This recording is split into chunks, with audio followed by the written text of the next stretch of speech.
All right, good afternoon, everyone, and welcome once again to this awesome session on strategic change management and organizational transformation. It has been a wonderful time.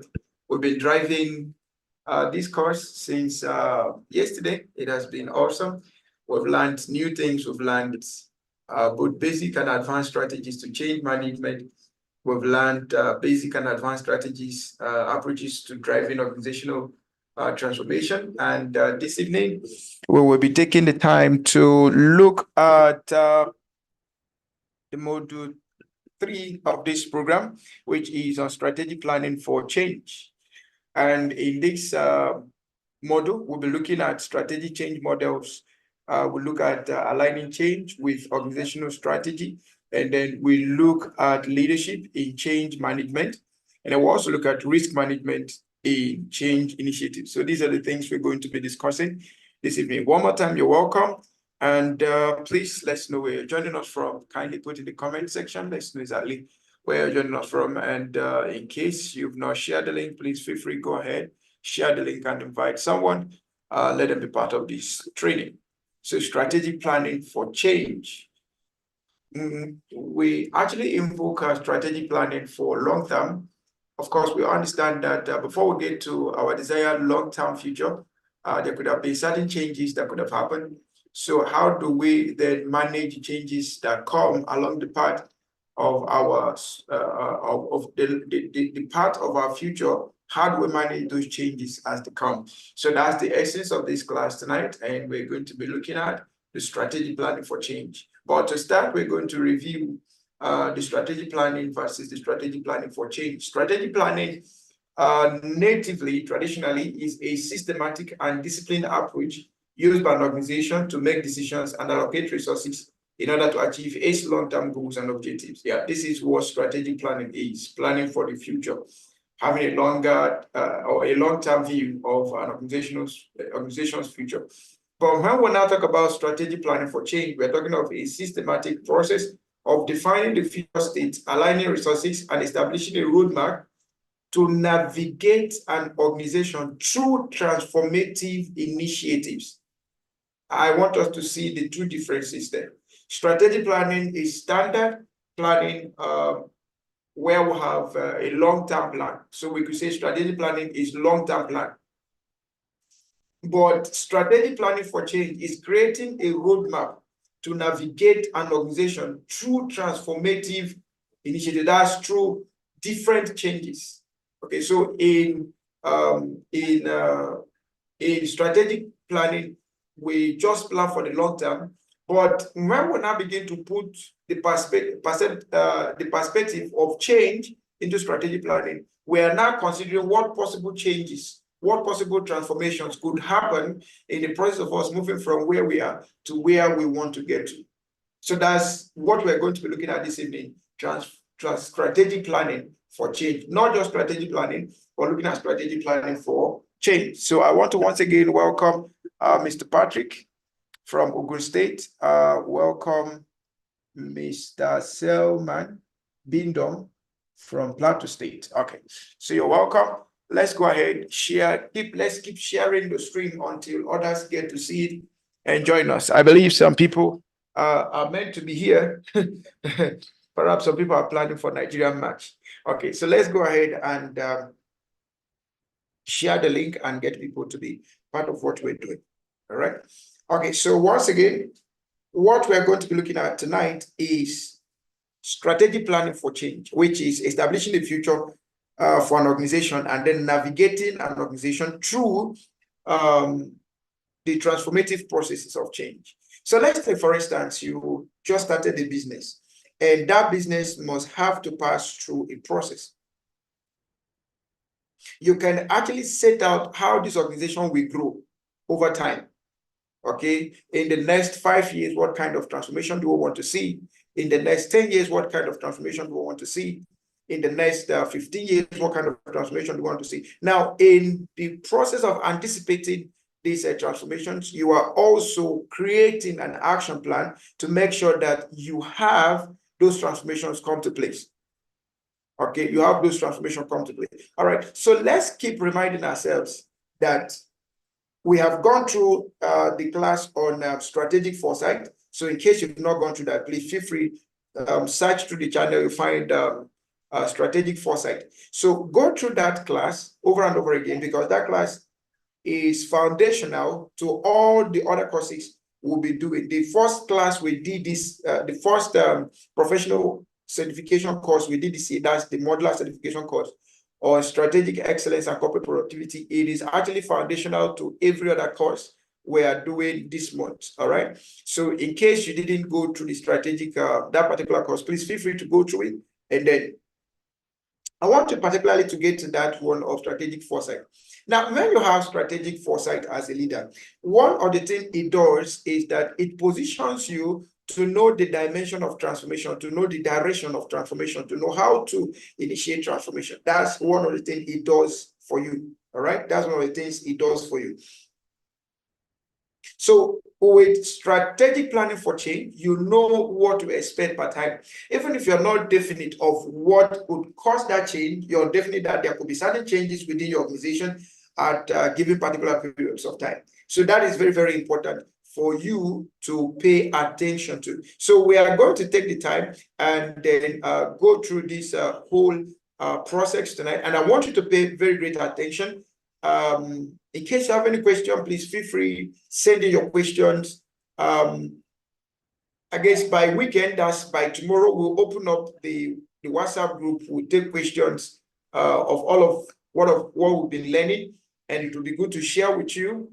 Coincidentally, we can't make a WhatsApp call because of the number of people in the WhatsApp group, but we will open the group and then have discussions and questions around all of what we've been learning.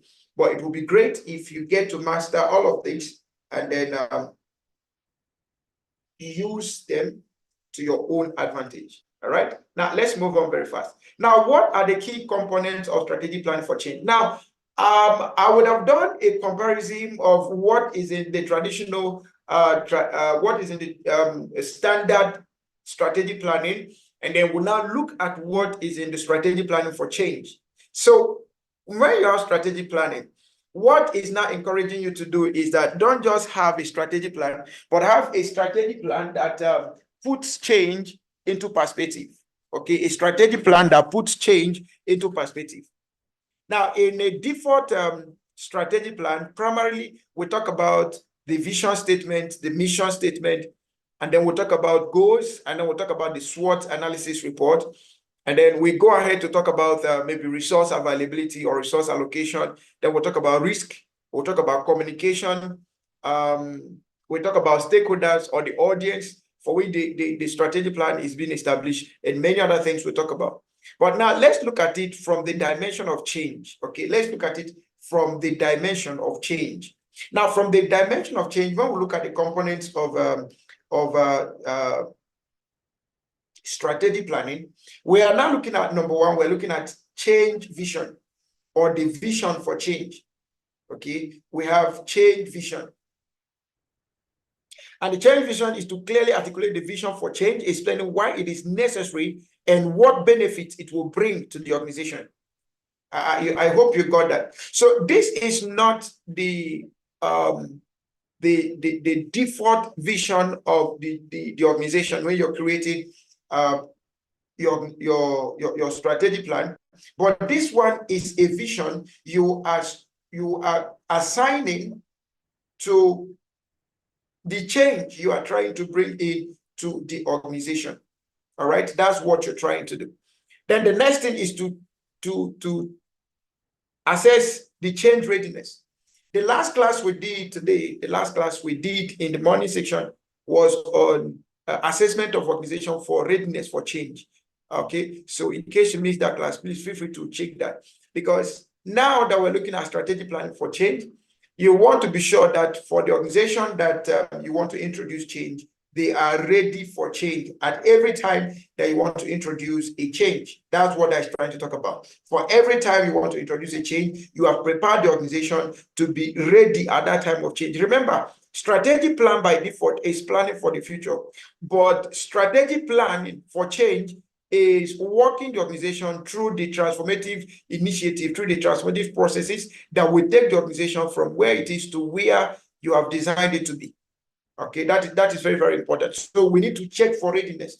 So if you have a block of milestone of things that need to be done, maybe every 5 years or every 3 years, what this simply means is that for every 3 years, you need to prepare your organization. In the process of the 3 years, you need to prepare your organization to be ready for change. Okay, you need to prepare them to be ready for change in terms of culture, in terms of leadership, in terms of employee attitudes. You need to put all these things into perspective. Then you look at stakeholder analysis. Stakeholder analysis. Who and who are the stakeholders involved? The individuals, the groups, the audience involved in this change we want to initiate. And of course, you will get to understand something, that at every level of this transformative process, the stakeholders might be different. The stakeholders might be different. So let me ask a question. Let's assume that you want to transit from being an individual business owner to a corporate business owner. Who could be your audience in your first year? Let's say your first year. Who could be your stakeholders in that particular year? I want to see your comments in the chat section. I want to see the comments in the chat section. Let's assume you want to move your business from personal enterprise to corporate enterprise or limited liability company, okay, or limited enterprise. Who and who will be your stakeholder at that point? I'm looking at the chat room, and I would like to be sure that you're following me. And obviously, I would like every one of us to follow me this evening, because this particular course or this particular class is very, very important as far as change management is concerned. All right, so let's move on. I will be looking at the chat room to see who is going to respond to me. Okay, now another key component or other key components, we have the communication plan. Remember that communication is the backbone for successful change. Communication is the backbone for successful change. I'll repeat that again. Communication is the backbone. Everything, we started with communication, we've been through communication, and we are back to communication, and we'll continue with communication, we end with communication, we practice by communication, and all of that. All right, so communication is the backbone of change. And when we talk about communication, we're talking about effective communication. Effective communication. And by effective communication, we mean communicating the right things at the right time to the right audience, using the right medium. Communicating the right information to the right audience at the right time, at the right frequency, using the right medium. Okay, this is very, very important. If you wish, you can write it down. Effective communication in the context of what we're looking at is communicating or transmitting the right information to the right audience at the right time, at the right frequency, using the right medium. This is very, very important, and I will not want you to forget that. So in the whole component of strategic planning for change, we need a comprehensive communication strategy to keep stakeholders involved about change, addressing concerns, and providing regular updates. Okay, providing regular updates. For every time there is need for a transition, we need to let our stakeholders know. And like I was trying to say, when it comes to stakeholders, in the stakeholders framework, you will understand that your stakeholders will consistently change. Okay, some will be constant, but your stakeholders will consistently change. After 5 years, your stakeholders will change. After another 5 years, your stakeholders. So the more you introduce change, the more your stakeholders also change. Okay, the more you introduce change, the more your stakeholders also change. So your communication plan also needs to be updated to keep abreast of your current stakeholder status. All right. Then the next thing you want to look at there is the leadership alignment. This is very, very important. I've said this over and over again in most of my classes that leadership is everything. Okay, leadership is everything. Leadership is everything. Leadership is everything. Okay. Miles Moreau once said, he said, a lion that is leading a pack, or a lion that is leading a herd of sheep, will always lead better, or will have a better team than a sheep that is leading a pack of lions. So I'll repeat that again. A lion, just one lion, leading a herd of sheep will do better than a sheep that is leading a pack of lions. And that's to tell us the essence of leadership. Leadership is everything. Leadership is everything.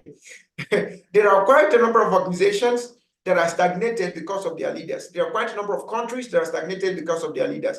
There are quite a number of families that are stagnated because of the kind of husbands that are there. There are kind of individuals that are stagnated because of the person that is bearing rule over their life. So maybe the kind of friendship they keep, the person that is exerting dominion or exerting rulership over them is creating an effect over their lives. So it's important that we understand the place of leadership. There must be an alignment between leadership and the vision, the change vision that we want to see. And now this alignment simply means that there must be a commitment. That is leadership by example. There must be a commitment from leadership to prove that, yes, they are ready to introduce the change and they are walking the talk and they are guiding the steps towards that vision. Okay, these are very, very important things that we must put into consideration. Now, when you do, in the morning session, we looked at the template for conducting readiness, organizational readiness for change. And one of the aspects of that change readiness is leadership support. Okay, and one of the elements there is commitment of leadership. Leadership commitment. Those in leadership, what's their commitment to the change? If that change is not a priority to them, it will be difficult for the subordinates to have that change come to fruition. I'll repeat that again. If the change that an organization wants to introduce, the change is not a priority to the management, to the top leadership of that organization, it will be difficult. It will be difficult for the subordinate, in this case, the staff or the employees, to introduce that particular change. And this is one of the challenges we see in the public sector. We see situations where the people that are heading do not have enough leadership capacity to introduce change, to initiate change, and that makes the subordinates more like handicapped. They don't know what to do, and they don't know how to go about it. Okay, so it is important that we understand the place of leadership in driving change. The place of leadership in driving what? In driving change. This is very, very critical and very, very vital. All right, this is very, very critical and very, very vital. The another component of strategic planning is to have a change team.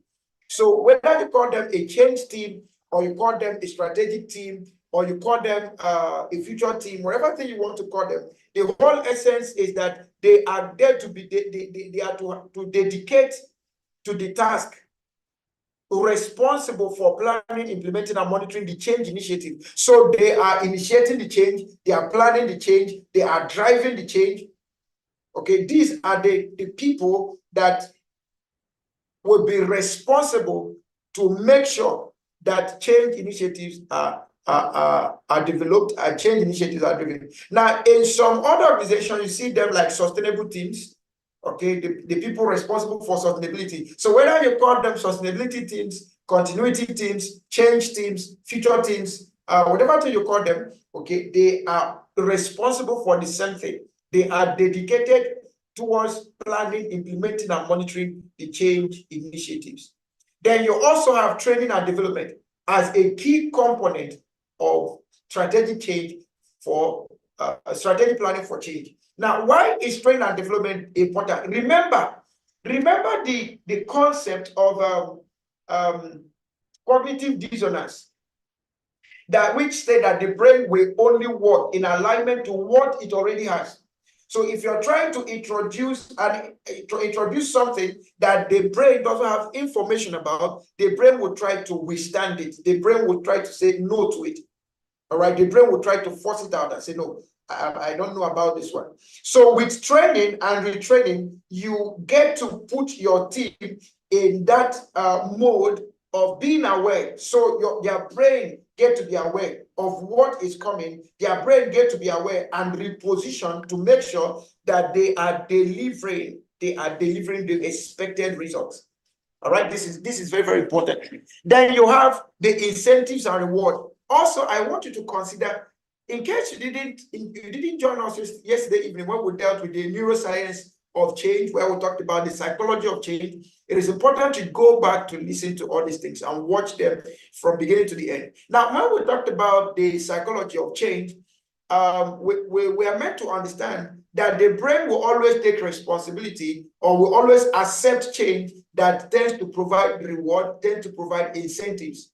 So if you must achieve change, then there must be incentives and there must be reward. The whole essence of this is because that's the psychology of change. The brain wants to take initiatives, want to take responsibilities that will reward it, okay, or that will reward the owner of the brain. Okay, let me put it that way. All right, so that is very, very important. I trust we are all understanding tonight. Okay, then the next thing you want to have there is feedback mechanism. Now, we are gradually summarizing all of what we'll be learning. Now, in the feedback mechanism, remember we have kept talking about feedback integrations, agile management systems, and all of that. Now, if you must have a strategic plan for change, then you must have an agile approach to managing feedback, okay? You must have an agile approach to managing feedback, a continuous way of managing feedback, a way that will enhance an agility in the whole process, an integration and reintegration of feedback, okay, for continuous improvement in the whole process. Now, remember that strategic planning for change is not a one-stop thing. It is a continuous process. It's an ongoing process, right? So you want to leverage on feedbacks. Okay, you want to leverage on feedback and make sure that you are delivering accordingly. Did you get that? All right, so that's very, very important. That's very, very important. That's very, very important. Now, the next thing is for us to look at change metrics. Change metrics. All of what we're doing, we understand that this course is strategic, right? So for any time we talk about strategic approaches, we want to check for metrics, we want to check for key performance indicators, we want to set parameters, yardsticks that we can use to define if we are really going towards the direction we have established or we are not going in the direction we have established. And that's why we will need to have a change metric, which in simple terms is a way of checking, setting up KPI to check the progress of the change you are introducing. Then the next thing you want to have is the resistance management. Now, let's go back to communication. Let's go back to training. Let's go back to feedback. Let's go back to leadership. Now, the first item we've mentioned, if we're able to handle leadership support, if we're able to handle communication effectively, if we're able to handle training effectively, if we're able to handle feedback effectively, now the good news is that we'll be able to manage resistance. The training will weaken the resistance because training will have to provide the brain with information that will incentivize it or prepare it for the change coming. Then the incentives and the rewards will better position the brain to look out for that change and even buy into it. Okay? Now, the leadership support, working the talk, will encourage the team to also be part of the change. It will become a collaborative team initiative or a collaborative change initiative. All right, did you get what I'm trying to say? So by the time we run all of the things that takes care of resistance, then resistance management becomes effective. All right, okay. Then you have the pilot programs. As you are introducing this change, you don't want to introduce them wholly. You want to introduce them bit by bit. Okay, you want to introduce your strategic your strategic change initiatives. You want to introduce them bit by bit. All right. Then by introducing them bit by bit, you only create pilot programs to test what you are doing, to test what you are up for. All right. That's what you're doing. All right. That's very, very important. So check out for pilot programs, small scale pilot programs, or test phases to assess the feasibility and effectiveness of the change before full scale implementation, so that you don't lose resources, you don't lose time, you don't lose other things. All right. Okay, and you don't lose motivation, because that's very, very important. Okay, all right. You also have to establish timeline and milestones. Okay, so I talked about you establishing your strategic plan for change in blocks. Now, what I mean by this is for what frequency do you want to take in introducing change? Is it going to be after every year? Is it going to be after every 3 years? Is it going to be after every 5 years? Some organizations do their strategic planning or review their strategic planning every year. Some review it after 3 years. Some review after 5 years. So that is for every 1 year, you want to introduce change. Some for every three years, they want to introduce change. Some for every 5 years, they want to introduce change. But you also have to be open to managing these changes flexibly. Remember that we talked about agility, talked about adaptability, and then talking about the VUCA environment. The VUCA environment establishes that change is constant. Change is an every minute thing. So the kind of change that you want to introduce in 5 years, what if is the most prevalent now? Will you wait till the next 5 years before you do it? And that's why you need to have a governance structure for change introduction, or for governance structure for transformation. Okay. In the corporate governance code for Nigeria as a case, there is a place they have sustainability, and sustainability talks of how you can introduce change and create long-term vision and create long-term survival for your organization. So let's assume that there is a need within the first 5 years of your business to introduce a particular change, and that change, according to your blog, is to be introduced in the 15th year. Are you going to wait to the 15th year? You need to now find a way to re-strategize. Remember that all of these things we are discussing, they all boil down to strategy, right? They all boil down to strategy. So this change is supposed to take place in the next 15 years, but now it's happening so prevalently at our first block, which is our first 5 years. How do we do this? You now have to consider collaborations. You need to now consider partnerships. You need to now consider alliances. Okay, you need to now consider strategic approaches to make you fit in that particular point. Because one thing you must establish in your timeline, or one of the core guiding principles in your timeline and our milestone, is to remain strategically fit at all times. To remain strategically fit at all times. To remain strategically fit at all times. And this is very, very critical. Remaining strategically fit at all times. So irrespective of your timeline, you still need to be what? You still need to be agile. You still need to be what? You still need to be flexible. You still need to be what? You still need to be adaptable. Okay, this is very, very important. Then you have the resource allocation. The resource allocation. By the time you have your strategic planning for change, and you've already created your priorities in terms of your blockings, when we dealt with corporate productivity strategies and methodologies, we talked about the Pomodoro technique, we talked about getting things done, and then we talked about time blocking. So let's assume we use time blocking for our timelines and milestones, right? So what this means is that we would have set priority on what becomes the most important aspects of the initiatives that we want to drive.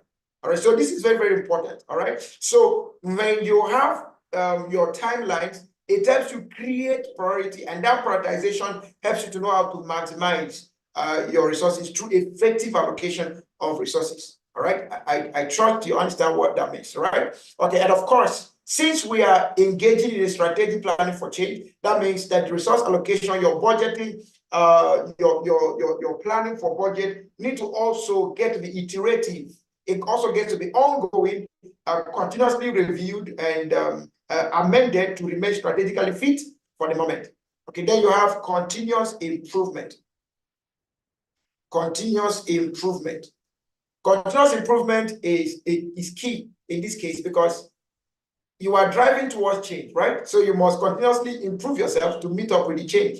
And that's why you need to continuously train, continuously communicate, continuously network effectively to make sure that you achieve the capacity for change.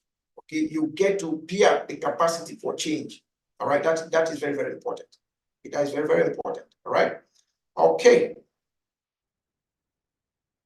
Now, moving forward, we now have the crisis management plan.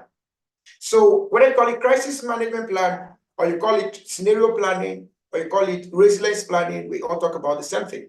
So when we talk about crisis management plan, what if there are uncertainties? Okay, we've kept talking about the VUCA environment. So always think about that.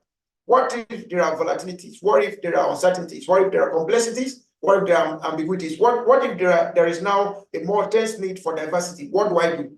So you need to plan for all of that. What if there is a pandemic? What if there are political instability? What if there are economic instability? What if there are social-cultural instability? What if there are technological instability? What if there are legal instabilities? What if there are introductions from the native environment? What do I do? How do I go about it? So you need to be proactive. Okay, you need to be proactive in managing these things as they come by. All right, we all need to be proactive in managing these concerns as they come by. All right, this is very, very important. Then we now go on to note that by incorporating all of these key elements into the strategic planning for change, organizations can enhance their ability to successfully navigate and implement transformative initiatives. Right? Okay. Now let's look at the lesson 1. We just introduced the whole concept of strategic planning for change. Now let's look at lesson 1. Let's look at the strategic change models, and we are going to be looking at the Lewis model. We look at the Kotter's 8-step process, and we look at the ADKAR process. Now, what I want you to do is to follow these steps. These steps are quite simple. Okay, they are quite simple, and by following them, you will know exactly where you can apply each one per time to be able to drive a particular change, right? Now, for the Lewis change model, it was developed by the psychologist Scott Lewin and widely used in organizational change management. Now, let's look at this. What are the stages? Lewin proposed that there are 3 stages of change. So he talked about the unfreezing, he talked about the change itself, and he talked about the refreezing. Now, in some other books, they will tell you that there are 4. First, there is a freezing. Second, there is an unfreezing. And third, there is a change. And then fourth, there is the refreezing. So freezing is the current state that you are as an organization. That is the point of freezing. At that point, you've not introduced change. Okay, at that point, there is possibility of resistance. That is the freezing stage. Okay, there is fear, there is insecurity, people are tense, okay, they don't really know what the outcome of this will be. But through introductions of training, effective communication, passing the right information to people, they begin to loosen up. And at that point, we begin to unfreeze the change we want to see. We'll begin to unfreeze the need for the change. We'll begin to overcome the resistance. We'll begin to break the existing habits and attitudes. But remember that the first step actually is the freezing stage. At that freezing stage, people don't want to go anywhere. They don't want to do anything. All right? So you may want to assess your organization now, find out if there is any change initiative that your organization wants to introduce. The question you want to ask yourself, where are we at this point? Are we at the point of freezing that we are continuously resisting this change? Are we at the point of we are not even aware of what we want to do? Are we at the point of people are not sure of what the outcome of this change will be? If that is where your organization is at the moment, or where you are as a person, maybe there is a change you need to introduce. Maybe you need to swap career, but you are still at that frozen stage. You're not sure of taking the leap. You're not sure of the outcome. You're not sure of whether you have all the capacity to move. All right. So that could be the point of freezing. Now, through training, through effective communication, through counseling, through coaching, through mentoring, we can get to the point of now loosening up. Okay, we are getting to the point of saying, okay, I want to test this, I want to accept this, I want to see what it will bring to me. Then that point takes us to the point of what we now call the unfreezing stage. The unfreezing stage is where we begin to let go of our fears, let go of the uncertainties, let go of the insecurity, and we begin to recognize the need for the change. We begin to overcome the resistances by creating awareness, engaging in more trainings, engaging in more mentoring, in more coaching, counseling, getting much information, more positive, data-driven information to the brain that the brain can use to make decisions. Okay, and then after we are done with the unfreezing, people are now ready for change. Now, at this point, they are ready for change. Now, you now go to introducing the change, the implementation of the change, the administration of the change. Okay, at the point of administering the change, you are implementing the new processes or systems, communicating the vision for change, and then encouraging participation and involvement. Okay, so that's the way the change now becomes much more interesting, right? So everybody gets to be part of what is happening. Then you now go to the point of refreezing. Now, the refreezing is for you to reinforce the new behaviors and practices and embed the changes into organizational culture. Remember, we talked about habitual patterns, and we talked about that habitual patterns can bring negative effects, they can cause resistance, and habitual patterns can also bring a positive effect. Now, if you have a habitual pattern that blocks, that creates cognitive dissonance, if you have a pattern that creates cognitive dissonance, it will be difficult for the organization to be open to change. It will be difficult for the organization to be open to new initiatives. But if you have a habitual pattern that is open to cognitive resonance, they will be open to change. They are adaptive to change. They take new initiative, and they are in the culture of trying things out. They are in the culture of innovation. So you must be careful of what culture you're reinforcing, and don't allow negative past experiences to hinder you from having positive future experiences. I'll repeat this again. Don't allow, not in your personal life, not in your organization, don't allow past negative experiences of change introduction to hinder, to resist the possibility of your positive change experiences of the future. So what this means is that you must be sure, or you must be careful. Let me not say sure, but you must be careful of the behavior you're reinforcing. Okay, you must be careful of what you are reinforcing. Just make sure that you are on the safer side of the game. All right? Okay. Moving forward, we now talk about the key concepts in Lewis' change model. So the key concept here, Lewin talked about, or the summary of Lewis' model talked about force field analysis and then participation. The force field analysis here, you remember okay, for those of us that need science, you know force field theory, the force field theory. Okay, so there is a force that tends to draw to the center.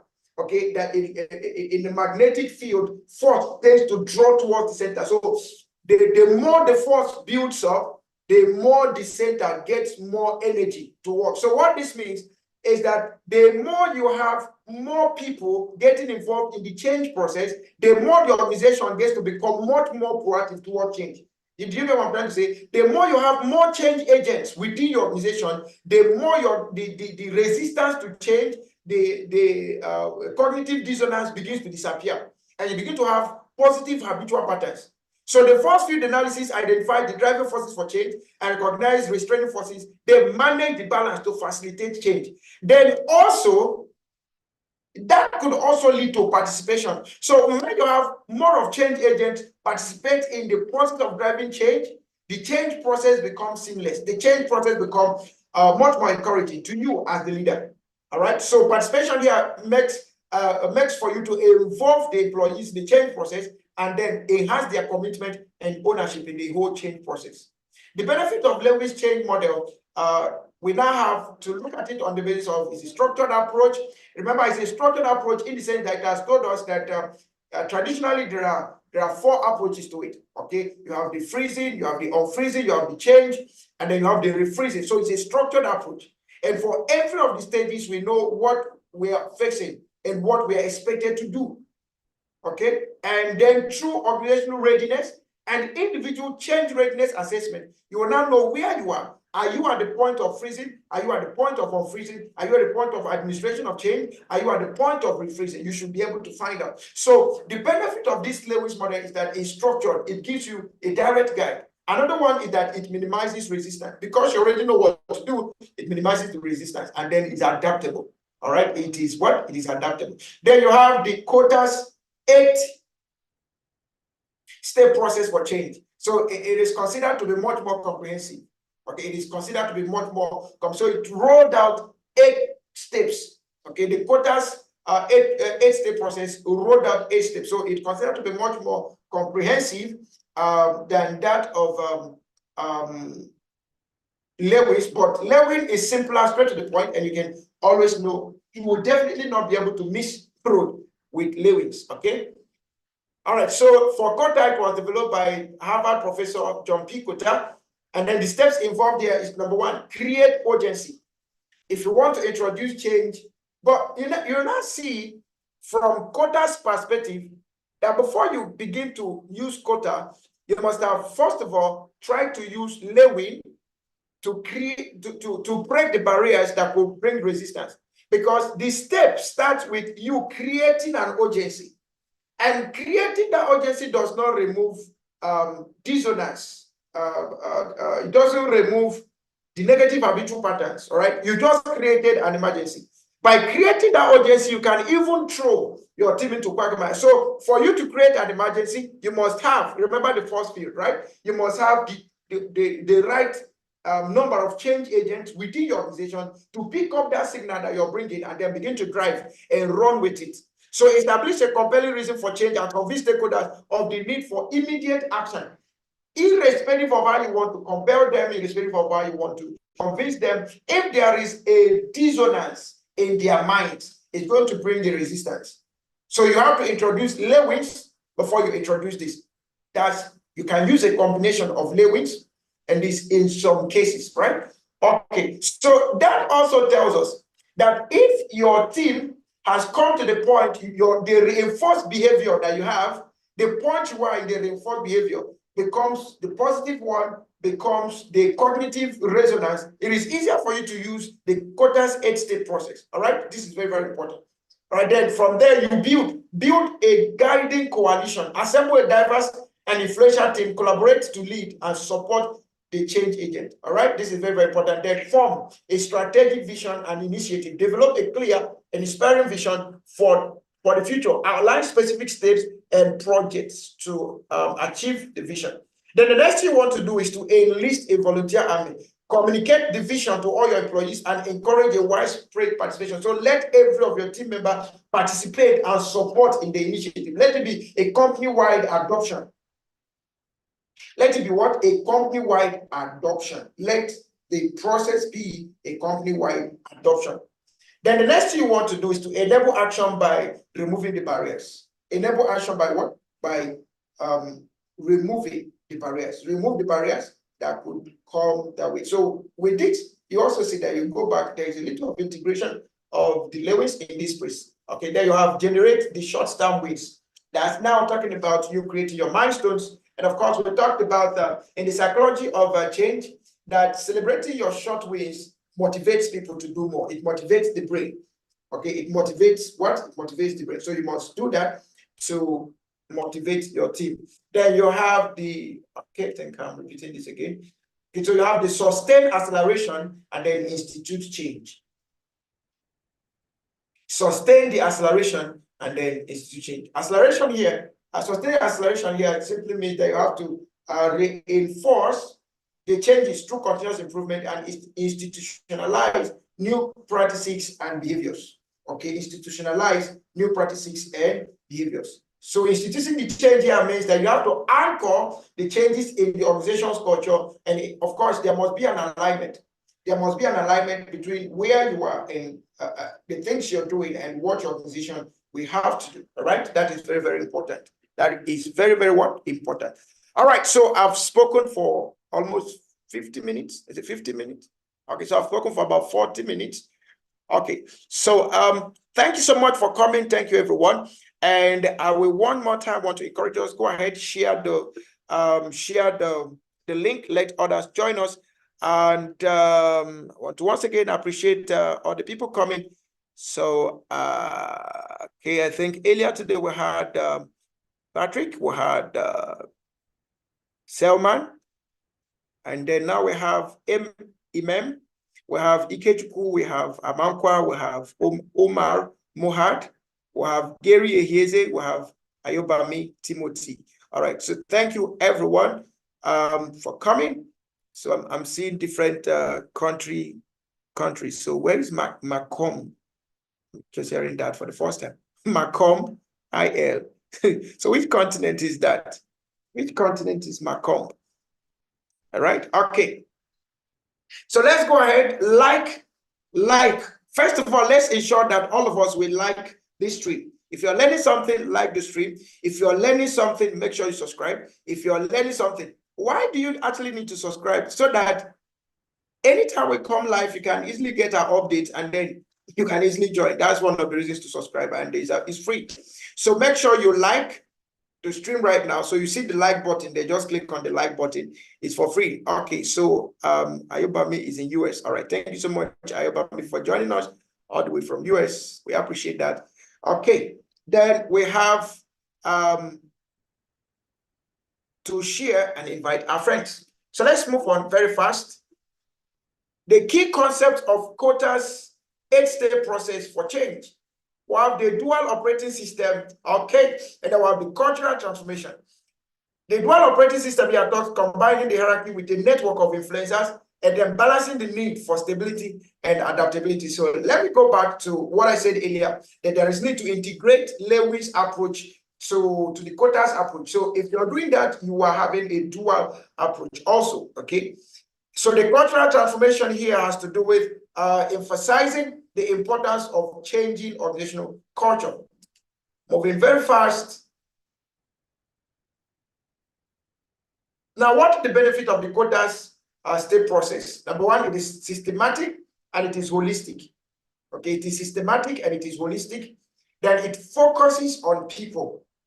Okay, it focuses on people. All right, it focuses on people. So it fosters engagement and participation. Now, the next model we'll look at, we have over 15 change management models. We have over 15 of them. But in this class, we're only looking at 3. We look at the Lewis, we look at the quotas 8-step, and then we look at the ADCA. All right. So what is ADCA about? ADCA was created by Prosky, a leading change management research and training organization. The focus is on individual change and its impact on organization. Of course, in productivity, will tell you that the organizational productivity is a sum of individual productivity. The measure of corporate productivity is the sum of individual productivity. So the ADCA model is trying to consider the impact of individual change on corporate change. Okay, the impact of individual change on corporate change. I'm still expecting you to like the stream. Okay, except you're trying to say that what I'm saying does not make sense. Okay, all right. So feel free to like it. At least I'm expecting to see 12 likes. Okay, 12 likes. All right, 12 likes. Now, what are the components of ADCA? You have awareness, you have desire, you have knowledge, you have ability, and you have reinforcement. So ADCA is just an acronym standing for awareness, desire, knowledge, ability, and reinforcement. So what does the awareness mean? Awareness is to understand the need for the change and then recognize the reasons and benefit behind the change. Remember the way the brain works, the psychology of change as regards to the brain. If there is a benefit to that particular change, the brain is ready to do what it beats. Okay, what the change beats, all right? Okay, so if there is a reward, if there is a prevailing need for the change, the brain wants to take up that challenge and try it out. All right. Okay. Then you have the desire. Develop a personal motivation for the change. Okay. So understand the WIIFF. That's what's in it for me aspect. That's still going back to what the brain is asking. Okay. If there is a benefit for me, then I'm interested. Okay. And that is just the native nature of man. If there's a benefit, then I'm interested. If there is benefit, then I'm interested. So develop a personal motivation for change. You must pay attention to change. You must pay attention to change, especially your personal change, because success is inside out, not outside in. Success is, no matter where you find yourself, success is inside out. It is what is on the inside that gives birth or attracts the equivalent of what is on the outside. So we must pay attention to what? To developing motivation for change. Then we'll have the knowledge. Acquire the information and skills required for change. Ensure individuals possess the necessary skills. We must pay attention to training and retraining, training and retraining, training and retraining. Okay, I've always encouraged. I said in all of the training we are doing this February, okay, this particular training is one that even if there is no other one you want to get a certification on, you need to get a certification on this. Why? Because we are now in that particular order. When change is an asset, and anybody who understands the mastery of change is an asset on himself. Change is a possibility. Change is an opportunity. To anybody that understands how to manage change becomes an asset. Organizations are folding down daily. Organizations are shutting down daily. So they are looking for individuals like yourself and myself in the aspect of strategic change management to be able to revive them. We used NITEL as a case study the other day to discuss the issue of strategic foresight. Okay, now as a change agent, one of your major attributes is strategic foresight. NITEL closed down because of lack of strategic foresight, lack of strategic excellence.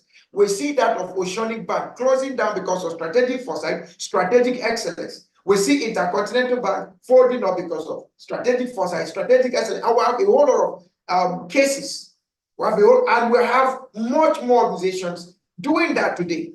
Okay, we have much more organizations doing that today. Every day, organizations are folding up. Why? Because they have not been able to have the right opportunity of transforming their changes to positive results.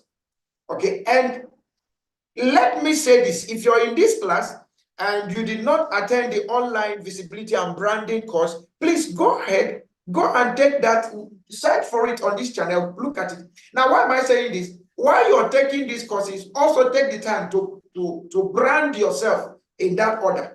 Brand yourself in that order so that you can begin to gain visibility, all right? And then the right people coming to you for the right result, right? Okay, so continually pursue after change, and then ability, demonstrate the capability to implement change, and then apply new skills and behaviors effectively. How do you demonstrate the capability to implement change? Okay, we talked about setting up your business in 2024, and then we talked about using a consulting firm as a case study. When you look at that, you will discover different approaches you could use to demonstrate your capability in certain areas of your competencies. Okay, and by doing that, you are what? You are buying people's interest. You are buying people's interest. Now, there is this young lady. She happens to be one of my mentees. She has this issue of fear of what if I start my business and people don't patronize me? So I've known this lady since 2017. So her major limitation is fear of the unknown. But every day and every now and then, I keep pushing her, understand yourself, discover yourself, know your capabilities, try out things, find your area of core competence, and then begin to exploit it.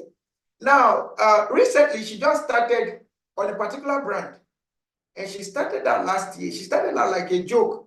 Now, what she does is that she imports certain educational materials from China, and then she sells it to Nigerians. She was just trying to try out, okay, she loves children. She wants to help them learn in the easiest way. And she started importing those things. Do you know what? She started calling me, sir, I've started getting orders.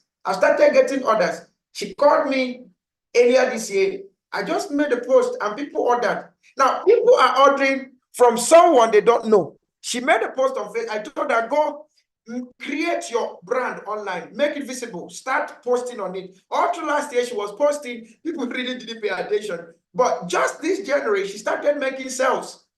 Okay, she started making sales. And because of that motivation, remember that little wins empower the brain. Little wins encourage the brain to do more. Because of those little sales she's making, she started doing physical marketing. And people are becoming much more interested that she finished the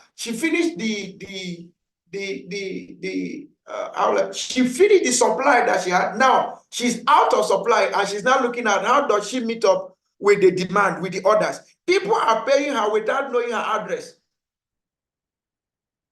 That is a way of demonstrating capability. Okay, demonstrating capability. And she told me, she said, one of the things she wants to do is within the next 6 months, she wants to establish a full customer base in Abuja, establish a full customer base in Lagos. Now the fear has gone. She's now beginning to talk according to her capacity. Why? Because her brain has received that information that yes, this product you're going to sell, people are willing to buy. Okay, she's not even interested in the profit. Now she said, in the next 6 months, I want to build a customer base. In the next other 6 months, she's now beginning to introduce strategic planning. So sometimes you may have yourself bottled up with knowledge. One thing you just need to move forward is just a mentor that will encourage you to demonstrate your ability in the most profound way. And she said, within the next 2 years, what she wants to do now is to start going to China herself and import things down to Nigeria. She can go and tell them what she wants them to do, and then she will import to Nigeria. And she did a research. She did a market research. All to last year, she did a market research in Abuja, and she found out that her product was very scanty. From supermarket to bookstores, they were very scanty, and schools could actually buy into this. Okay, and she said, okay, what she will do is that she will go there, she will import, and then she will supply to supermarket, she will supply to schools, and then she will have an e-commerce site. And I told her, I said, when you're ready for your e-commerce site, I will get someone to do it for you for free. Okay, because that is also a way of us encouraging them or encouraging these startups to bring out their abilities. So don't just bottle up your ability. Go ahead, demonstrate it in the most profound way. Demonstrate it using the little things you have. You already have your phone, you already have access to the internet, you already have data. So what are you waiting for? You have to overcome that limitation of fear, because that is a major limitation. The day you overcome it, okay, you're going to have a breakthrough. And now let me say this. One of the reasons fear predominates is because there is no vision. I'll repeat this again. One of the reasons fear predominates is because there is no vision. The day you establish a compelling vision that you're passionate about, it will begin to drive you that your fear will just die off. So anytime you begin to see yourself in the midst of fear, in taking steps over your career, over your business, over an idea, look at yourself and ask yourself the question, do I have a change, a vision for change? Do I have a strategic vision? This is very, very important. This is very, very important. Then the next one is for you to reinforce. Now, because of what this lady has done, because of the possibilities she's beginning to see, now she's beginning to reinforce herself. Now, look at what she's saying. Now, she wants to talk about establishing customer base in Abuja and Lagos. She called me today. All through this week, she has been feeling down. Okay. And I told her, I said, you need to go and take a course in e-commerce. Okay. She has been taking courses. I told her, go and take courses in digital marketing. She did. Go and take courses in data analytics. She did. Go and take any course I tell her to take, she will take. Okay. So yesterday, I told her, no, this morning, when she called me, I told her, I said, you need to take a course in e-commerce. I need to understand the delivery pattern of e-commerce, because she's in Abuja and she's receiving order from Lagos. She's receiving order from Nasser State. She's receiving order, is it Kano? And she doesn't know any way or anyhow she was going to go about it, because if she wants to use the traditional logistics system, she's going to sink her whole profits there, because she's still doing small deliveries. Okay, and I told her you have to go and learn about e-commerce, and more importantly, learn about the supply chain pattern, learn about the delivery system. What is happening to her? She's getting reinforcement. And this, just before I started my class, she communicated with me. Somebody made an order. Okay, she still want to place more orders. Now, do you know the challenge here? She has a place down there in the south where she places the order. Now she tries to place order from there. The people don't have.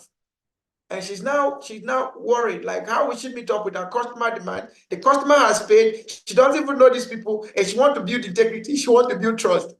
Okay, so she's beginning to reinforce things, and those things are beginning to give her the ability, like, okay. So when we were discussing in the morning, I thought, okay, look out for the logistics systems in Abuja. Think of partnering with people like Boat. See, they have a bike. Okay, in Nigeria, we call it Okada. Okay, I don't know what you call it in your own country. Okay, so I have an Okada, that's motorbike, all right? So you can partner with them, and then they do your delivery for you at the subsidized rate than using a non-standard delivery system that could affect your profit. Okay, and she said, okay, that's a good thought. And I'm sure maybe by the time she calls me in the evening or tomorrow, okay, possibly she might be in this class, because I told her to be in this class. Okay, All right. So this is part of what reinforcement, the information you have, the new behaviors that begin to come up, begins to well up in you. In fact, I told her, I was beginning to consider, I said, okay, maybe I have to invest in this business. Okay. Okay. So go and register your business. I told her, I wanted to register your business. So the level of obedience she puts in, the level of positive behavioral reinforcement she puts in will determine the approach I will also take in mentoring her, right? So these are very, very important things. These are very, very important things when it comes to personal change, all right?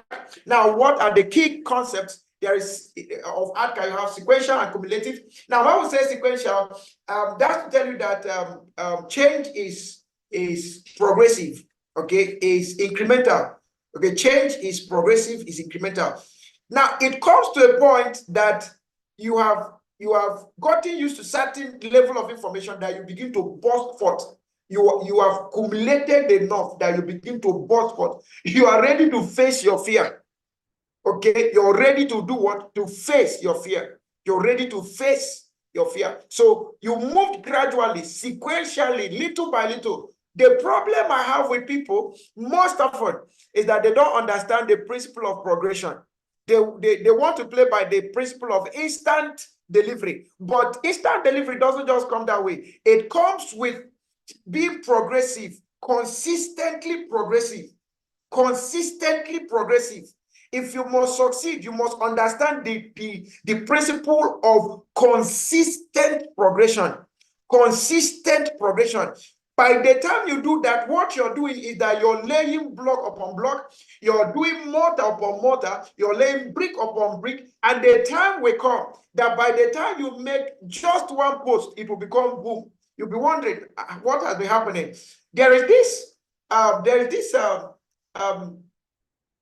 imaginary, I want you to picture this, okay, imaginary situation. When I got this thing into my spirit, it helped me to overcome change, all right? Sorry, it helped me to overcome fear, all right? Please, one more time, feel free, go ahead, share this link, like the link, or like the stream first, then share it, and then subscribe. Okay, if you've not subscribed, then go ahead and subscribe, right? Don't ever leave this class without subscribing. This is very, very important. Now, imagine someone who wants to cut down a tree, and this person has a very sharp knife. I want you to answer me in the chat room. This is a big tree. This person has a sharp knife, okay? Can one cut of that knife or from that knife throw down or fell down the tree? I want you to answer me yes or no in the chat room. There is a sharp knife, cutlass, and then there is a big tree. Can one cut, just one cut of that, one cut of that from that knife, will it be able to throw down the tree? I want you to answer me. Imagine that, and I want you to answer yes or no in the chat room. Just give me a yes or a no in the comment section. Give me a yes or a no. Give me a yes or a no. Give me a yes or a no. Can we do that very fast? Give me a yes or a no so that I can move on very fast. Okay, give me a yes, give me a no, give me a yes, give me a no, give me a yes, give me a no, give me a yes, give me a no. I need a yes, I need a no, I need a yes, I need a no. So let me know what your thoughts are. Let me know what your thoughts are. You have, okay, so Ayobami said no. Okay, so from Ayobami's perspective, one cut from that knife cannot fall down that tree. Okay, so said no. Okay, is there anybody that is going to have a contrary view to this? Like maybe there is a way you can just throw one cut and then the tree is down. Is there somebody that will have yes, like there's going to be one magic? Okay, now let me ask again. What if that cutlass is surely sharp? What if you persist and continuously throw in the cutlass at a targeted spots on the tree, and you keep hitting and you keep cutting and you keep cutting and you keep cutting? Will you come to the point that the tree will fail? I need a yes or a no. I need a yes or a no. If you remain consistent in cutting that tree, in throwing that sharp cutlass at a designated pot or at that tree, will it come to the point that the tree will fail? I need a yes or a no. I need a yes or a no. I need a yes or a no. Let's do that very fast. I need a yes or a no. I need a yes or a no. Let's do that very fast. Yes, no, yes, no, yes, no. If we remain consistent in throwing that cutlass, in cutting, will we be able to throw it down? Okay, so Ayobami said yes. Okay, do I have another person that will give me another answer? Do I have another person that will give me another answer? I need a yes, I need a no, I need a view. Give me your pool. Okay, so while you're doing that, okay, so Selman Bidon said yes. So if we remain consistent, so this is just the principle of success. So that's just the principle of success. Most of us, people come, the tree is the target. They have a sharp cutlass. They just throw in 1, 2, 3. They are tired and they quit.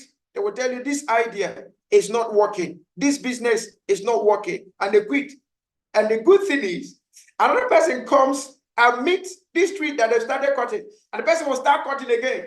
Maybe this person will throw in like 5 and be like, I'm tired. This is not working. There was this story I heard in my entrepreneurial journey, and I think it will help you in case you've not heard of this story before. Now, this particular man went and bought a field. He heard that there is an oil well on that field. And he went and bought the field. He hired all manner of equipment and kept drilling, spent all his money, put everything, borrowed money, put aside, sank all his resources, yet he couldn't find the oil. So he just told himself, he said there was no need. So he decided to sell off, and he published and sold off. Immediately he sold off. The person that bought the field, less than 10 meters deep, he hit the well and oil exploded. So what is he trying to tell us here? What is that trying to tell us? That is the principle of Atka in place. Atka said, don't give up. Keep is progressive. Don't just wake up and give up. It maybe as I'm talking to somebody now, as we're taking this class, maybe someone could have dropped an idea. I say it's not working. If you ask him why, I say because of Nigeria, because of Ghana, because of Africa, because of the policies in Nigeria, they are bad, they are mad, and all of that. But what if I told you that you're not taking the right step? That's just the truth. You are not. Did you expect that there was not going to be a resistance? There are going to be political resistances there. That's why when we come to learn, let us not just gather information. Let us transmit this knowledge into the realms of understanding, because by the realms of understanding, we'll begin to use meditative approaches. And that's what we talked about yesterday. We talked about in the psychology of change, we talked about mindfulness practice. Mindfulness practice. In the mindfulness practice, what are you trying to do? You're trying to meditate over circumstances and find a way out. Now, let me tell you something. Under the sun and under the heaven and under the moon, there is no problem that doesn't have a solution. Every problem has a solution. I want you to type that in the chat room, that every problem has a solution. And I want you to also note that all things are possible. All things are possible. All things. And that's why you need to be a change radicalist. You need to be radical in your mentality about change. You need to be radical. You need to open up. You need to throw away that cognitive dissonance and open up yourself to possibilities. Okay? This is very, very important. This is very, very important. This is very, very important. All right. So in case you're listening to me or you're in this class and you felt like giving up on your idea, please go back, dust it, and begin to take your knife and begin to hit again. Okay. Begin to hit again. Begin to hit again. Begin to hit again. Begin to hit again. Maybe just few more throws and you're there. Okay. Just few more throws and you're there. You'll find yourself on the television. You will find yourself on the global space. Okay, this is very, very important. All right, this is not just a way of motivation. This is application of knowledge. This is not just a way of motivation. It is what? It is application of knowledge. All right? It is. Don't ever accept that there are things that you cannot do. Don't allow the external forces to hinder your internal abilities. Did you get what I just said now? Don't allow the external forces to hinder your internal abilities. Don't allow the external forces to hinder your internal abilities. Don't allow the external forces to hinder your internal abilities. Your greatest internal ability is your ability to think. Yeah. Your greatest internal ability is your ability to think. But you know the good news? The good news is that the quality of your thought is a function of the quality of information available to your brain. The quality of your thought is a function of the quality of information available to your brain or to your mind. So if you continuously engage in training and retraining, boosting up yourself, what will you do? You will end up empowering your brain. Okay, I once read a book, and one of the lasting statements that the author made, he said, subject yourself to thinking, subject your brain to thinking, subject your brain to training, subject your brain to reading. He said your brain will not break, it will only enlarge. Your brain will not break, it will only enlarge. So find a way to expand your brain. Find a way to expand your brain. Find a way to expand your brain. This is very, very important. Okay, so another key concept of ADKAR is that it is individual-centric. So should I talk about that again? I think I've done a whole lot about that. Now, benefits of ADKAR, there is precision. It allows for targeted interventions at each stage. If you have not shared this link yet, then you are not doing your friends a good favor. You're actually doing them a disfavor. And if you've not liked this stream, please go ahead and like. Okay, go ahead and like. Don't just listen. Make sure you're commenting. Make sure you're sharing. Make sure you're also sharing your own views. All right, this is very, very important. All right, I want to challenge those in the public sector. There is a disease in the public sector. And that disease is that if you're not careful, when that disease gets to you, your mind is shut up. Your ability to think is shut up. You become averse to change. Don't ever find yourself in that situation, whether you're in the public sector or in the private sector. We also see that disease in paid employment. So people feel like, right? So all they don't want to think again. They now follow procedure. They follow policies. They don't like disruptions. So if you're in public sector, you're in paid service, I am challenging you to put yourself in that atmosphere of initiating good positive changes around yourself. All right, this is very, very important. Okay, now comparative analysis and practical applications, these three things. So for scope, Lewis primarily focuses on the three stages of freeze, change, and refreeze. It emphasizes the psychological aspect of change. Kotter's model offers a comprehensive 8-step process that covers organizational and cultural aspects, dual operating system concept, balances stability and adaptability. ADKAR concentrates on individual change, outlining the stages of awareness, desire, knowledge, ability, and reinforcement. On the change stages, Lewis' model is simple and straightforward, with distinct stages, making it easy to understand and implement. Kotter has a more detailed and sequential process addressing the complexity of organizational change. ADKAR is sequential and individual focused, highlighting the personal journey through the change. For leadership emphasis, Lewis' model, leadership is critical in creating awareness and facilitating change. Kotter's model, strong leadership is foundational. A guiding coalition is formed to drive change. In ADKAR, leadership is essential for communication and support throughout the individual change process. Now, on employee involvement, Lewis' model encourages participation during the change stage to minimize resistance. Kotter advocates involving a broad coalition to drive change effectively, and ADKAR promotes participation and engagement at every stage for personal buy-in. Now, for practical applications, Lewis' model practical application is useful for smaller less complex changes such as process adjustment or team restructuring. The scenario here could be implementing a new project management tool. Quotas model, the practical application here, suited for large-scale organizational transformations such as mergers or major culture shifts. The scenario here could be overhauling an organization's digital infrastructure. Then you have the ADCA. The ADCA, the practical application could be effective for individual focused changes like introducing new technologies or skills development. The scenario here could be rolling out a new customer relationship management system. Okay. Now, integration approach. So can you combine some of the models? Yes.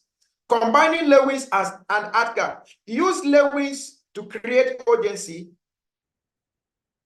and initiate change. Apply ADCA for individual transition. Now you can also combine quota and ADCA.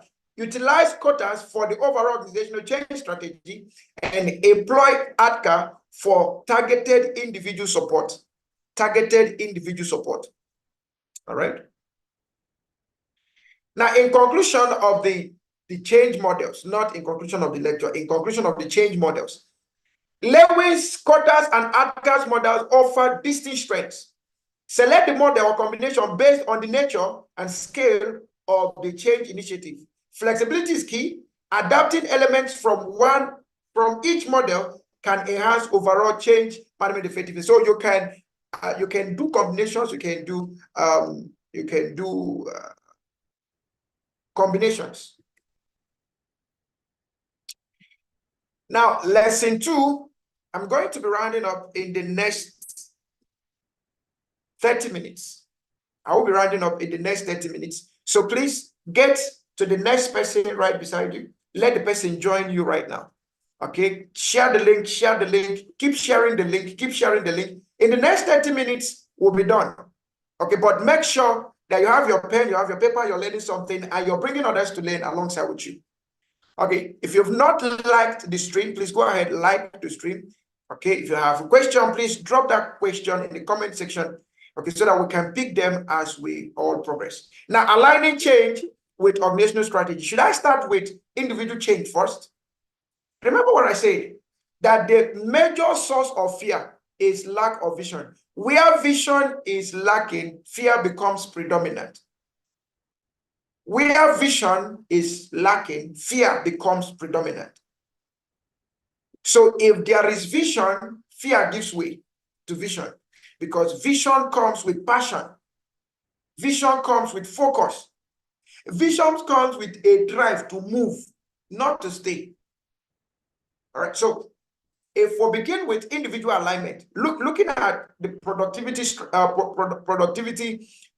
rule, that it is the summation of the individual productivities that makes for corporate productivity, right? So that means that for you to have a personal change, that personal change must align with your own personal vision first.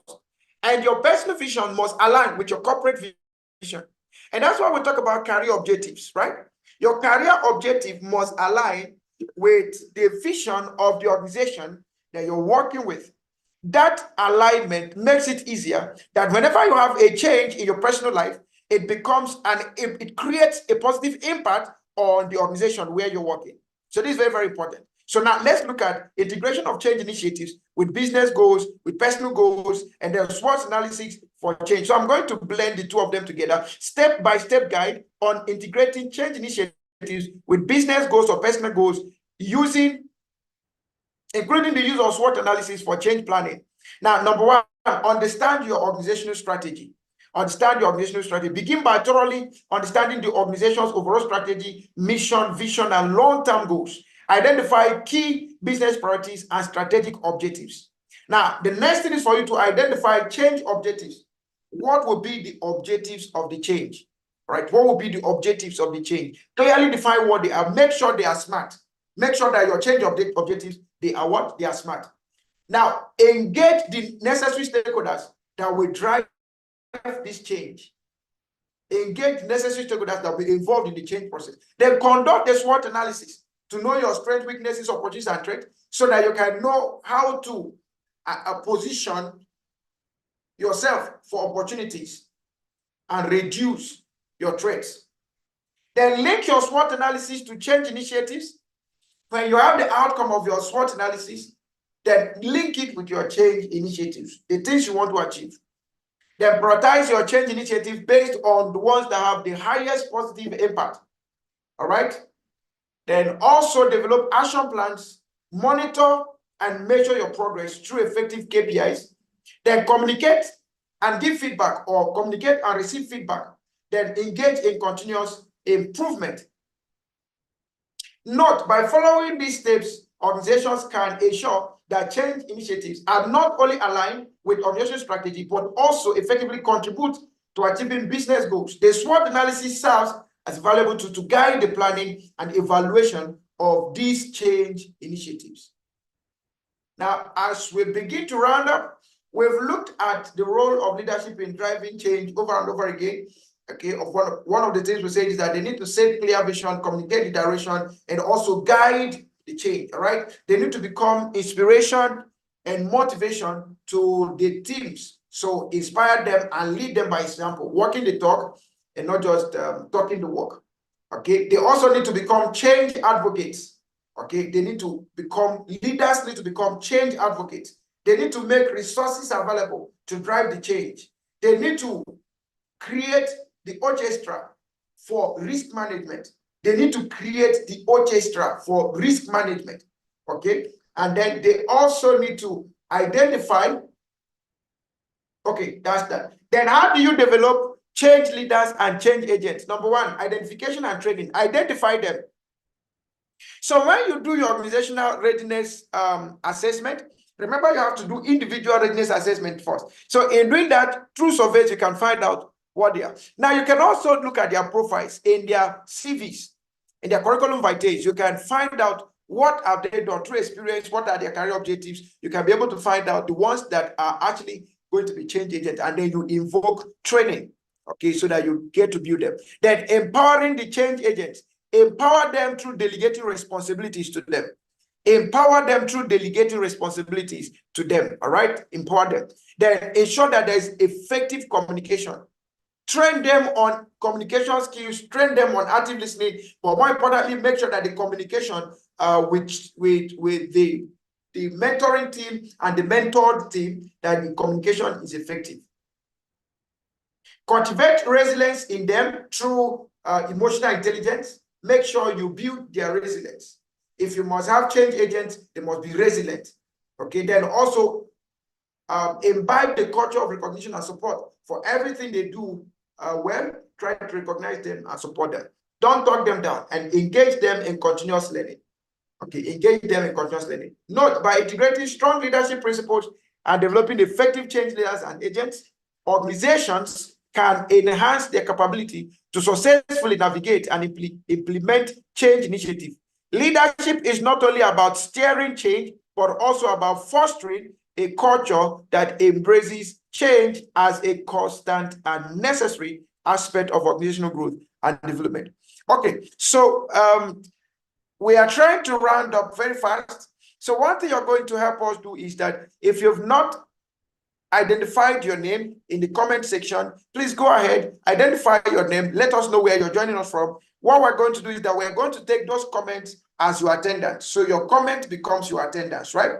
Your comment becomes your attendance. If the name that is on your account is not your actual name, so you go ahead and put your actual name, right? Go ahead and put your actual name in the comment section, because we might not be able to drive the attendance right now.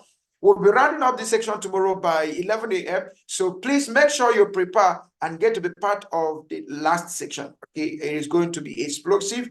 It's going to be mind-blowing. It is going to be expository. It's going to be revolutionary. It's going to be transformative. It's going to be beyond educational. Okay, and one more time, in case you've not liked the stream, go ahead, like it, and then let's proceed. Now, risk management in change initiatives. We're going to look at two things there: identifying and mitigating risk, and then looking at some case studies on successful risk management. Steps to identifying and mitigating risks in change initiatives. Number one, you have the risk identification. In the risk identification, you might have to engage in stakeholder analysis part of your risks, actually stakeholders, okay? Then you may have to do SWOT analysis to know on the internal part of it, you want to look at the activities that need to be done, the operations, the task environment, and then you look at the external environment also, look at all of the things that could breed risk, okay? All of the things that could breed risk, okay? All of the things that could breed risk. Okay, so someone is asking, what is the meaning of SWOT? Sorry about that. SWOT simply means strengths, weaknesses, opportunities, and threats. So it's a strategic tool that we use to analyze maybe our personal self. So we could do a SWOT of our strengths, our weaknesses, opportunities, and the threat. Okay, and then you can also use it for organization. Okay, so call it SWOT. All right. Okay, I would like you to confirm for me. How is the screen on your area? Is it very clear or is it blurred? So if it is blurred, put blurred. If it is clear, put clear in the chat room. Let me know. Okay, although we're rounding up, in a few minutes we'll be done. But if it is blurred, put blurred. If it is clear, put clear. Right? If the screen is blurred from your end, please put blurred. If it is clear, please go ahead and put clear so that I will know. Let me be sure where the challenge is coming from. Then after you've done your risk identification, you want to do an impact assessment, the change impact assessment. So for every change you are bringing, what will be the impact of that change? Okay, you want to focus on change that gives you the most positive impact and reduce the risks that brings the most negative impact. Okay, that's very, very important. That's all I could say on that. Then you look at communication planning. You must communicate your risks. You must have feedback on your risks. In IPM, we decided that we are not going to run courses that people will not buy into. So what we are doing now is that before we do any course, okay, thank you so much, Amen. Before we launch any course now, there are courses we've actually outlined that we're going to do this season, but we have to take a look at it and then be sure the one that people really wants to go for. Okay, that is called collaboration, feedback. Okay, that is called agile planning. Okay, thank you so much, Selman Bindom. Okay, all right. So you want to communicate, you want to have feedback, okay, on whatever thing you're doing. All right.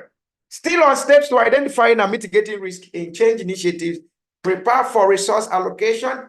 Risks need to have their own resource allocation. So there should also be a contingency planning. Then you have technology and process risks. What will be the risk associated with technologies you're using, with the processes involved, and all of that. Then you have the change resistance from employees, change resistance from leadership alignment. All of these are part of risk. Then you have the regulatory and compliance risks, and you have the cultural and organizational risks. Okay, one of my recommendations is that you get to have, if possible, okay, try and get the certificate so that you can have access to the material. All of these will be available and helpful to you. Now, let's begin to round up with these case studies. Case study on successful risk implementation or risk management in change initiatives. We have the IBM Enterprise Resource Planning implementation. The risk here was that IBM faced the challenge of implementing a global enterprise resource planning system across its vast operations. The mitigation here is that the company implemented a phased rollout strategy, so they did it bit by bit. All right. Remember our pilot programming? Okay, yeah. So they did it bit by bit, starting with smaller, less complex units before moving to larger ones. Continuous communication and training were crucial in managing resistance and addressing unforeseen issues. Then we also have the case study of Procter and Gamble in their supply chain transformation.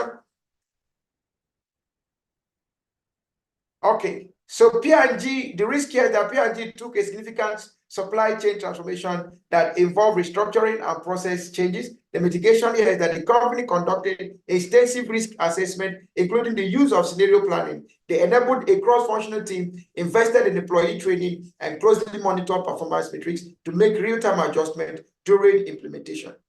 All right.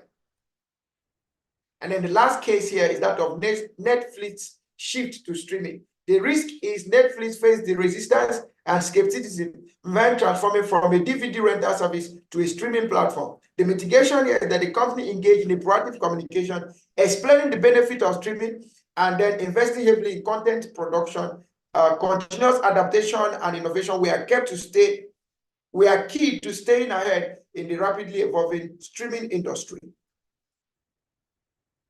Now, I want to thank you so much for staying put up to this time. It has been an awesome time and we are grateful. So in case you've not liked, you've not subscribed, you've not shared, you've not commented, go ahead. Let's have your name. That's in case you've not put down your name and where you're joining us from. And in case you've not liked the stream, go ahead and like the stream. I want to say a very big thank you to you for joining us up to this point. And at this point, I'll be handing over we'll be rounding up this section by 11 a.m. tomorrow. So please make sure you are available. By all means, make sure you are available. Okay, I'll be handing over to the coordinator right now for maybe announcement or any other thing. Thank you so much and do have a wonderful weekend. Bye-bye.